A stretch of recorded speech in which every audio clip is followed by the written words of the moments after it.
अस्सलाम वालेकुम and welcome students. First year की केमिस्ट्री या चैप्टर नंबर 2 हम स्टडी करेंगे। आज का टॉपिक है chromatography. Chromatography so the word chromatography जो है ये कहाँ से डिराइव हुआ? ग्रीक वर्ड था क्रोमेटोस और इसका मतलब क्या था? Colour writing. क्योंकि फ़र्स्ट टाइम जो कंपोनेंट्स अलग करने के लिए इस प्रोसेस को यूज़ किया गया होगा, मे बी वो कलर्ड कंपोनेंट्स हों, तो फर्स्ट टाइम इसके लिए वर्ड यूज़ कर लिया गया कलर राइटिंग। हालांकि ऐसे नहीं होता कि क्रोमेटोग्राफी में सिर्फ कलर्ड कंपोनेंट्स को ही अलग किया जाए, बल्कि कलर के बगैर भी हो सकते हैं और डिफरेंट तरीक़ों से उनको कलर्ड करके और फिर उनको एनालाइज किया जा सकता है। सो हम इसमें देखेंगे कि क्रोमेटोग्राफी है क्या। बेसिकली क्रोमेटोग्राफी को अगर हम डिफ़ाइन करें या इसको हम आम अल्फाज में किस तरह से डिफ़ाइन करेंगे, हम कहेंगे कि ये क्या है? सेपरेशन का क्या मतलब होता है? अलग करना। Separation of a sample of mixture,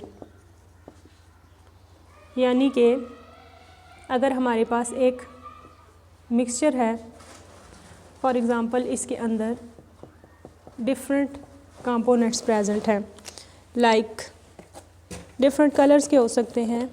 फ़िलहाल हम देखते हैं कि वो ब्लैक हैं एंड रेड हैं।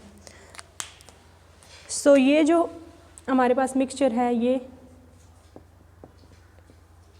लिक्विड भी हो सकता है या सॉलिड भी हो सकता है। तो इस मिक्सचर में अगर मॉलिक्यूल्स होंगे तो वो लिक्विड होंगे, अगर सॉलिड पार्टिकल्स हुए तो सॉलिड हो जाएगा। ये जो हमारे पास सैंपल है, सैंपल उस चीज़ को कहते हैं जिसका हम एनालिसिस करने जा रहे हों, जिसको हम चेक करने जा रहे हों। तो मिक्सचर अगर है, सैंपल जो हमारे पास है वो मिक्सचर है, यानी कि उसमें डिफरेंट चीज़ें प्रेजेंट हैं। रेड कलर की भी कोई चीज़ है और एक ब्लैक कलर की, इसको हम अब सेपरेट करना चाह रहे हैं। तो हम किस प्रोसेस के थ्रू इसको सेपरेट कर सकते हैं? क्रोमेटोग्राफी के प्रोसेस के थ्रू हम इसको सेपरेट कर सकते हैं। फर्दर हम देखते हैं डिटेल्स क्रोमेटोग्राफी की। तो क्रोमेटोग्राफी में हम देखेंगे कि समझ लें आप, इम्पॉर्टेंट कुछ टर्म्स हैं लाइक स्टेशनरी फेज़, उसके अलावा हम देखेंगे मोबाइल फेज़। अब क्रोमेटोग्राफी के अंदर होता क्या है कि दो तरह के फेजेस होते हैं। अगर हम देखें स्टेशनरी फ़ेज़ को, तो ये ऐसा फ़ेज़ होता है, लिक्विड भी हो सकता है, सॉलिड भी हो सकता है, लिक्विड सॉलिड। जबकि मोबाइल फेज़ क्या होगा? या लिक्विड होगा या गैस होगा। स्टेशनरी मीन्स रुका हुआ, क्योंकि हम मोबाइल फेज़ की बात करते हैं तो उसमें कोई भी रुकी हुई चीज़ नहीं हो सकती, तो इसमें हम सॉलिड को डिस्कस नहीं करेंगे। मोबाइल फेज़ में हम जस्ट लिक्विड और गैस को डिस्कस करेंगे, जबकि हम स्टेशनरी फेज़ में सॉलिड को भी डिस्कस कर सकते हैं और लिक्विड को भी। तो स्टेशनरी फेज़ में आपने याद रखना है कि किन चीज़ों को डिस्कस करना है, और मोबाइल फेज़ में इनको आपस में मिक्स नहीं करना। तो होता क्या है, जो सब्सटेंसेस सेपरेट होते हैं, जैसे मैंने आपको कहा कि एक मिक्सचर है उसमें से हम सेपरेट करना चाह रहे हैं, तो वो किस बेसिस पे सेपरेट होते हैं? Due to their relative affinities for stationary phase and mobile phase, यानी कि उसका कैसा इंटरेक्शन है कंपोनेंट्स का स्टेशनरी फेज़ के साथ और कैसा इंटरेक्शन है मोबाइल फेज़ के साथ। तो इस बेसिस पे हम सेपरेट करते हैं K is equal to concentration, एक हमारे पास कांस्टेंट आ जाता है, concentration of component in mobile phase को हम MP से लिख लेते हैं, and concentration of component in stationary phase. So अगर हमने ये पता करना है कि कितनी डिस्ट्रीब्यूशन हो चुकी है, कितनी अच्छी सेपरेशन हुई है, तो हम on the basis of there K value constant जो है, या डिस्ट्रीब्यूशन को कोएफिशिएंट भी इसको हम कह सकते हैं, डिस्ट्रीब्यूशन कोएफिशिएंट कि जो वैल्यू होगी उसकी बेस पे हम ये डिसाइड करेंगे कि उसकी सेपरेशन कितनी अच्छी हुई है। फॉर एग्ज़ाम्पल अब आप ये नोट करें कि K जो है वो concentration of component in mobile phase के साथ डायरेक्टली रिलेटेड है, जबकि K जो है concentration of component in stationary phase के साथ इन्वर्सली रिलेटेड है। फॉर एग्ज़ाम्पल अब हुआ क्या कि K की वैल्यू थी हाई, इसकी वैल्यू हाई है तो जो इसके साथ डायरेक्टली रिलेटेड चीज़ है, मतलब ये हुआ कि concentration of component mobile phase में ज़्यादा थी, क्योंकि इसका और इसका डायरेक्ट रिलेशन है। अगर ये ज़्यादा होगी तो नीचे वाली जो वैल्यू होगी वो कम होगी। फॉर एग्ज़ाम्पल हम बात करते हैं K की वैल्यू होगी अगर हाई तो क्या होगा, मोबाइल फेज़ के अंदर ये कंपोनेंट ज़्यादा प्रेजेंट होगा। अगर K की वैल्यू होगी लेस तो ये किसके अंदर ज़्यादा प्रेजेंट होगा, स्टेशनरी फेज़ के अंदर इसकी डिस्ट्रीब्यूशन ज़्यादा होगी, या ये जो मोशन होगा इसका वो ज़्यादा कब होगा, स्टेशनरी फेज़ में, जब K की वैल्यू लो होगी, क्योंकि ये इन्वर्सली रिलेटेड है। इसकी वैल्यू कम होगी तो ज़्यादा क्या हो जाएगा, स्टेशनरी फेज़ के अंदर इसका कंसंट्रेशन, और इसकी वैल्यू अगर हाई होगी तो मोबाइल फेज़ के अंदर ये कंसंट्रेशन हो जाएगा ज़्यादा। फर्दर हम क्रोमेटोग्राफी की टाइप्स देख लेते हैं, ठीक है। तो उसमें दो तरह की टाइप्स आ जाती हैं। कौन सी आ जाती है, एक आती है एड्जॉर्प्शन क्रोमेटोग्राफी, एड्जॉर्प्शन क्रोमेटोग्राफी, और दूसरी कौन सी आती है,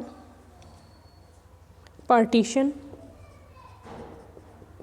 सो जब भी आपने क्वेश्चन आया हो क्रोमेटोग्राफी से रिलेटेड तो क्रोमेटोग्राफी को डिफ़ाइन करने के बाद K की आपने जो फार्मूला है वो लिखने के बाद, थोड़ा सा बताने के बाद कि K की वैल्यू इंक्रीज़ होगी तो क्या होगा, डिक्रीज़ होगी तो क्या होगा, उसके बाद आपने टाइप्स पे आ जाना है, आपने डिफ़ाइन करनी है टाइप्स। तो टाइप्स दो हो गई। ये दोनों टाइप्स किस बेसिस पे हम क्लासीफाई कर रहे हैं क्रोमेटोग्राफी को, on the basis of their stationary phase, nature of their stationary phase और mobile phase.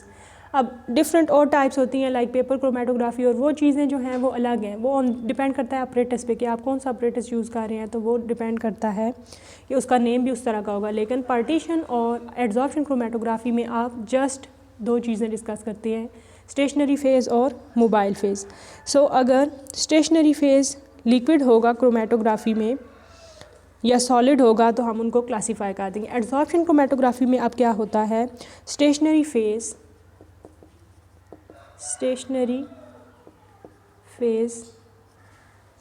Is solid, so this is adsorption chromatography, and यहाँ पे स्टेशनरी फेज़ इज़ लिक्विड। छोटा सा डिफरेंस है, स्टेशनरी फेज़ यहाँ पे सॉलिड होगा और यहाँ पे स्टेशनरी फेज़ लिक्विड होगा। अगर लिक्विड हुआ तो पार्टीशन क्रोमेटोग्राफी होगी, और अगर सॉलिड हुआ तो एड्जॉर्प्शन क्रोमेटोग्राफी होगी। या आप इस तरह से भी याद रखते हैं, सॉलिड में आता है S और एड्जॉर्प्शन में आता है S। तो दूसरी जो टाइप होगी वो आपने याद रख लेनी है कि अगर सॉलिड नहीं होगा तो फिर लिक्विड होगा पार्टीशन क्रोमेटोग्राफी के अंदर। और थोड़ी सी अगर हम डिटेल देख लें एड्जॉर्प्शन और पार्टीशन क्रोमेटोग्राफी की डिफरेंस तो हमने देख लिया, अब डिटेल देख लें तो इससे हमें ये पता चलेगा क्योंकि इसमें स्टेशनरी फेज़ सॉलिड है और बेसिकली चीज़ें जो हैं डिस्ट्रीब्यूट होती हैं सॉलिड सरफेस के ऊपर ही। सो अगर सॉलिड फेज़ इसका स्टेशनरी फेज़ अगर सॉलिड है तो इसका मतलब ये हुआ कि जो भी सब्सटेंसेस हैं प्रेजेंट हमारे मिक्सचर के अंदर वो किधर एड्जॉर्ब हो जाएंगे, सॉलिड फेज़ पे। सो एड्जॉर्ब हो जाएंगे कंपोनेंट्स सॉलिड फेज़ पे। अब यहाँ पे लिक्विड फेज़ है तो एज़ वी ऑलरेडी नो कि स्टेशनरी फेज़ या लिक्विड होता है या सॉलिड होता है, लेकिन जो मोबाइल फेज़ होता है वो सॉलिड नहीं हो सकता, वो भी लिक्विड होता है। अब दोनों में मोबाइल फेज़ तो लिक्विड है, लेकिन यहाँ पे स्टेशनरी फेज़ भी लिक्विड हो गया, तो मोबाइल फेज़ भी जब लिक्विड होगा तो जो कंपोनेंट्स होंगे वो दोनों फेजेज़ में डिस्ट्रीब्यूट हो जाएंगे। सिर्फ यहाँ पे तो सॉलिड में एब्जॉर्ब हुआ था ना, लेकिन क्योंकि दोनों एक जैसे हैं, मोबाइल फेज़ भी स्टेशनरी फेज़ भी, तो यहाँ पे आपने जब पार्टीशन क्रोमेटोग्राफी के बारे में लिखना है तो साथ आपने ये भी लिख देना है कि जो कंपोनेंट्स होंगे मिक्सचर के वो डिस्ट्रीब्यूट हो जाएंगे between both phases, stationary phase and mobile phase, क्योंकि दोनों फेजेस एक जैसे हैं। So this was all related to chromatography. Further हम पेपर क्रोमेटोग्राफी के बारे में देखेंगे। इसमें से अगर आपको कोई भी चीज़ समझ नहीं आई तो कमेंट सेक्शन में आप पूछ सकते हैं, और अगर आपने फ़र्स्ट टाइम ये वीडियो देखी है चैनल को ज़रूर सब्सक्राइब करें ताकि आप लिंक्ड रह सकें चैनल के साथ और नई आने वाली तमाम वीडियोज़ आप बर वक्त देख सकें। बेल आइकन को क्लिक करें। Thanks for watching the video.